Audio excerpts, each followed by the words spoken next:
how much it will cost you every month when you move to a new apartment. There will be a waiver against our home loan since we will not be in the situation to pay back. They had an accident with their induction and they had to replace the complete induction plate. It will cost them quite a lot of money.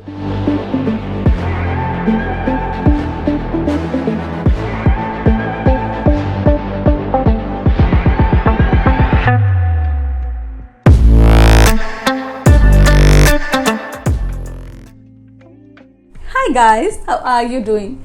I am doing super good. I am doing amazing like always, and I welcome you back once again on my channel. Last couple of years have been quite difficult to the world and also to the Sweden. Inflation rate is at its peak.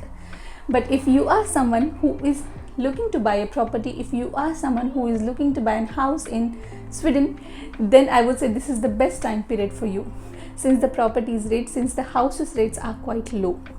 In my previous video, I have talked in very detail about the complete process to buy a house. What are the documents that you would need? What is the bidding process? How can you get the loan promise letter, and so on. In continuation of that, in this video, I would like to talk about few more things that you should keep in mind when you are going to buy a house. AVGIFT, what are the different components will be included in your AVGIFT? What are the things that you should look when you go to buy a property? For example, is there any storage room? How many laundry rooms are there? Is there any pram room? Based on that, probably you can compare the prices of different houses. Based on the AVGIFT also, you can compare the prices of different areas, different houses.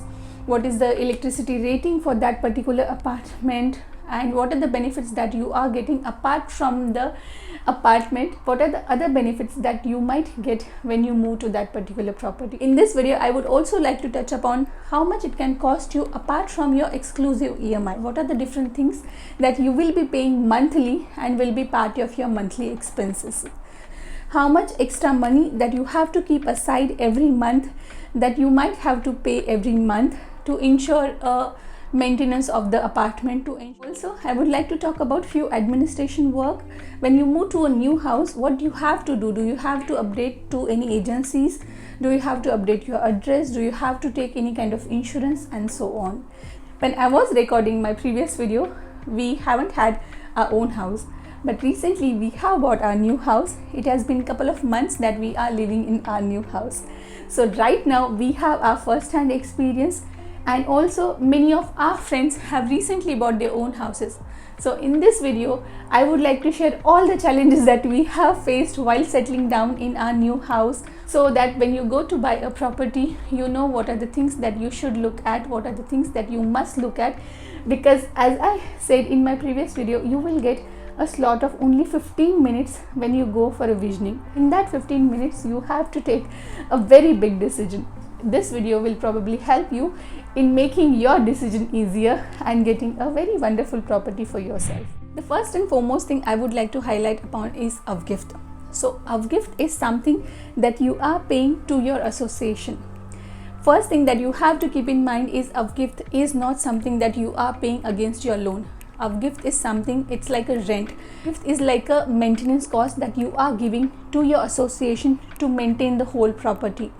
If something happens externally to the apartment, for example, you have some drainage problem in the entire building, then association will take care of that. Or for example, you have some parking area or maybe garden or some playgrounds. In that case, association does the maintenance part and you pay the AVGIFT to the association to ensure the maintenance of that area. First thing you have to keep in mind is AVGIFT is not something that you are paying against your loan. So when you are comparing prices of different apartment, please also compare the AVGIFT of different apartment, because this is something that you will be paying monthly to the association. This is not an investment, this is just a maintenance. The second important thing about AVGIFT is that you please do not forget to check out when you go to look at the apartment. Even you're going physically or if you're looking at the Hemnet webpage, please do not forget to check out what are the different components included in AVGIFT. For example, in our case, we do not have to pay for the internet, we do not have to pay for the monthly Wi-Fi. It is included in our AVGIFT. So you have to check what are the different components are included in AVGIFT. In most of the cases, heating charges or your water bill is included in the AVGIFT. You can check if internet is also included it or not, so that you do not have to pay separately in your monthly expenses. So these are the two factors that you have to keep in mind when you talk about AVGIFT. First, what are the different components are included in the AVGIFT, and second, AVGIFT is a maintenance cost. It is not something that you are paying against your loan. From the apartment, apart from the area that you are going to live in, the layout of the apartment, where is the bedroom located, how is the kitchen located, what are the different things that you should also pay attention when you go to buy an apartment. I would say you must look at the laundry rooms, how many laundry rooms are there in that particular building, how many people are living, and how many laundry rooms are there. Because I know few of our friends in their apartment, in their association, there are very limited laundry rooms, so you have to stick to the laundry slot like very strictly. It is so difficult to get a laundry slot, and it is quite tight schedule, and when you have that slot, you cannot make any other appointment, you cannot go and meet your friends because you have to do laundry. So this becomes quite tricky. Yes, when I talk about this, it sounds very silly, but this is one factor you should also look at. You can compare wherever you are staying right now, how many people are living in that particular area or in that particular building, and how many laundry rooms you have. You just compare your existing house with the new property that you are going to buy for. You also should look at is storage room. Storage room is something that you will get apart from the apartment that you are going to live in. Since we are talking about Sweden, the weather change is so huge that you have to keep changing your clothes. If you have kids, then probably you have to keep changing their things. So if you have an extra spare storage room, you can store your winter things. Let's say if we are in summer, then you can store your winter things in the storage room, and you can get out your summer things. So you can keep on changing like that. Storage room, I would say, is a very important part when you go and look for the house. So let's say if you have two apartments with the same price, but the one apartment is offering you two different storage room and the other apartment is offering only one storage room, then that can be one deciding factor for you when you go to have a look at the apartment. When you go for the visioning, what are the things that you should pay attention to? The first thing is, what are the equipments, what are the things that will remain in the house? Because when you go to look at the apartment for the visioning, the apartment looks beautiful, neatly kept, nicely decorated, and it looks nice. But when you actually get the apartment, it's completely blank. You will have almost nothing in the apartment. So how do you identify, okay, what are the things that will be given to me along with the apartment by the owner, and what are the things that will be taken away? What you must do is you check at the layout. When you go for the visioning, you will probably get a booklet. On the booklet, please have a look at the layout. If in the layout there is a layout for the washing machine, for example, or if in the layout there is also a layout for a microwave or for the oven, in that case the owner has an obligation to leave that equipment for you, because in the layout the owner has committed to the buyer that I will leave this property for you, I will leave this equipment for you.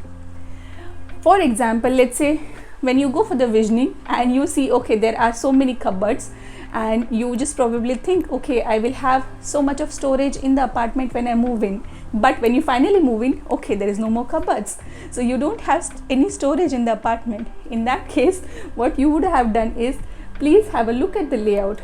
If in the layout there are cupboards, then probably the owner will leave those cupboards for you. Of course, if it is movable and if it's practical to move out those cupboards, then only the owner will probably take it out. But as a buyer, your responsibility is to check at the layout what are the different equipments are shown in the layout. You have to cross check that, okay, this is the layout and this is what the equipments that I am going to get. Please do not fall for the very neat and clean kept house. Please do not fall for the very nicely decorated house. You're not going to get such a nice house. You will get a completely empty house when you move into any new apartment. I would also suggest, please have a look at the balcony, if the balcony is glazed or not. It's not your responsibility to glaze the balcony. In most of the cases, association takes care of glazing the balcony, but it is important that you have a glazed balcony. Why I am saying this is, we live in Sweden. Snowfall is so heavy in winters. if you don't have a glazed balcony, all the snow will fall in your balcony. So if you have a glazed balcony, then probably even in the winters you can still walk in your balcony and maybe have a look beyond your balcony. So this is also one of the factors. Please have a look, how is the balcony, is it glazed, or if it is not glazed. If it is not, then you can also ask to the broker, to the association, what is the plan, is there any maintenance plan or is there any renovation plan to ensure the glazing of the balcony. Let's say in 2 months the association is going to glaze the balcony, then there will be a renovation in your apartment. You also have to keep that thing in mind, that association is going to renovate this particular area or this particular building in very soon. You also should pay attention to the flooring, because in Sweden all the floorings are mostly made with the wooden. I remember when we went for the very first time to see a new apartment, when we were thinking to buy that apartment. So in the pictures it looks so nice, neatly kept, and we were quite impressed with the apartment with the picture. But when we actually went to the apartment, the flooring was not so good. The wood of the flooring was literally coming out, and the apartment needed immediate renovation. Of course, the price of that apartment was priced little less, since the apartment needed an immediate renovation. But you have to keep in mind, please have a look at also the flooring of the apartment.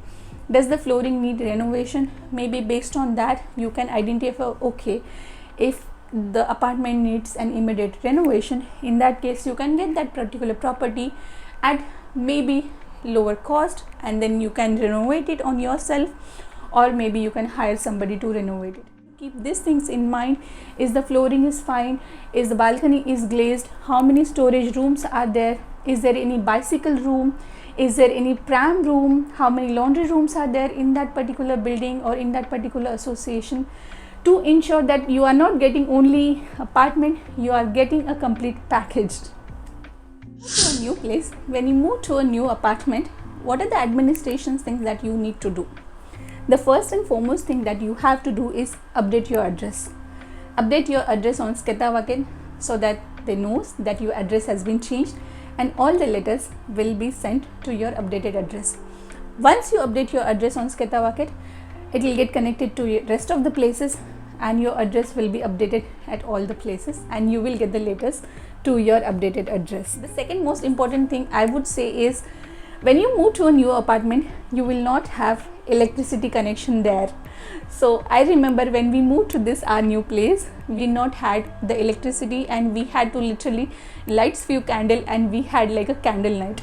So we made sure that we will get all the candles or the lamps or the lights with batteries at least for one night, and the next day we got the electricity.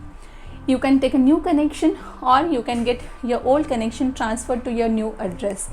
But you have to keep in mind that when you move to a new place, you will not have the electricity connection. If you have kids, if you have pets, please ensure that you will be keeping these things in mind, so that when you move to a new place, you can keep maybe a lamp or maybe few candles with you. One more thing that you must do, you should do, is buy housing insurance. It is very, very crucial that you should buy housing insurance. Let's say something happens to a microwave or something happens within the house, you have a house insurance, you can claim the money back. One of my friend recently, they had an accident with their induction, and they had to replace the complete induction plate. I think it will cost them quite a lot of money, but they have had a housing insurance from the company called EVGIFT, and they are going to get, I guess, 30% of that entire induction's cost back. So if you have a housing insurance, if something happens in the apartment, you can still claim the money against your insurance. So I would recommend, please take a housing insurance. It is very, very important to take a housing insurance from any good company. There are various companies available in Sweden. We have housing insurance from company called EVGIFT, but you can take it from any other company as well. Now comes the most interesting part, the money. How much it will cost you every month when you move to a new apartment. I will talk about our experiences. I will talk about the different components or the different services that we have taken, just to give you an idea that how much it can cost you when you move into the new apartment. First is, of course, we have got the loan, so we have to pay monthly EMI to the banks. Apart from that, we are paying AVGIFT, As I said earlier, AVGIFT is a maintenance cost that will not go against your loan. So AVGIFT is not something that we are investing. It is just kind of a rent that we are paying to the association. Apart from that, we also have an housing insurance that we have taken from the company called AVGIFT. So we also pay an housing insurance. We also have taken an alarm service and security service in our apartment if in case something happens. So we will get a notification in case of theft, in case of any emergency. We also have a security system that we have got in our apartment. We pay a monthly amount to avail that service. If you have a car, you also have to pay for your car parking. Different associations have different kind of car parking. If you have a car parking with electricity supply, then probably you have to pay little extra compared to others. If you have a garage, let's say, in that case you probably have to pay little more than even having only the electricity supply. So based on the kind of parking that you might get, you have to pay a monthly amount to the association. Now when you move to apartment, you will not get car parking immediately. At least not in our apartment. We have to be in the queue. We are still in the queue. We do not have the car parking yet. But if you have a car, then you have to pay for the car parking every month. It is also one of the expense that you have to keep in mind. We have also taken a home loan insurance. In that case, if let's say something happens to me or my partner, our home loan will be insured. There will be a waiver against our home loan since we will not be in the situation to pay back. We are also paying a monthly EMI for that home loan insurance. So we are paying a loan, we are paying a home loan insurance, we are paying AVGIFT, we are paying for the alarm, for the security system that we have got. We have not yet started paying for our car parking, but very soon we will also pay for that. And also we are paying for the home insurance, for the insurance that we have taken for the apartment. These are the different components that you have to keep in mind. These are the different expenses that will incur when you go buy an apartment. Please calculate your monthly budget and based on that, go ahead for the bidding, go ahead for buying a property. Finally, thank you so much for watching till here. I hope the information that I have shared is helpful and will make sure that you will get a very beautiful and very reasonable house for yourself. Please do not forget to check out all the factors that I have shared in this video, and also if you have any further learnings, if you have any new learnings, please share that learning in the comment section so that we and our viewers will get benefited with that. And finally, thank you so much for watching till here. Do not forget to like, share and subscribe. I will come back again on this channel on a new day with a new topic. Till then, please stay tuned. Bye.